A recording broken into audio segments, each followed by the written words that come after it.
So from the last video you saw that I fell through, and this ice piece, fairly substantial. Look at the shed and see kind of the scale of how big it is.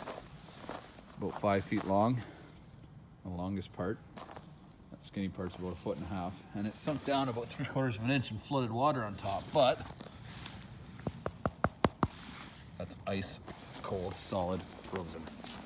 So now I'm just gonna, you can see the cracks that are there.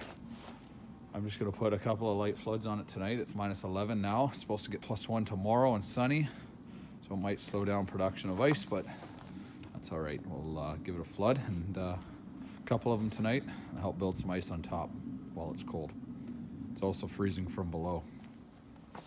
Okay, so we almost had a disaster earlier today, but after just 2 floods, it's completely sealed. It helps that it's -11 out.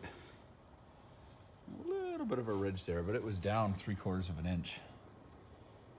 And that's now frozen solid.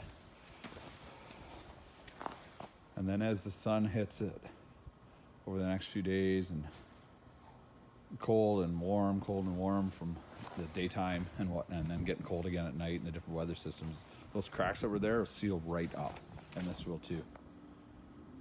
So I got no doubt that this will be just fine. Probably by the weekend if things stay cold like they're supposed to. I'm gonna about a day and a half of warm weather and then we're right back into the cold. So it's Tuesday, January 4th. The cracked ice and big chunk that came out here, I repaired it. Just 2 quick floods on it, and all those other cracks are, you can't even see them anymore. You kind of see where the bubbles are because some of the water seeped up through it as it was freezing because it expands, but you can't even see the cracks anymore. So between the floods I put on it, the cold weather last night, and the sun was on it for hours and hours and hours today, that solar energy helps fuse any cracks together. People get freaked out when they have cracks in their ice, but yeah, I get off, but usually a sunny day or a couple of floods help fuse everything together. So hopefully by Saturday the kids will be skating, maybe Friday night. We'll see how cold it gets on Thursday and Friday, but pretty sure it's going to be by the weekend.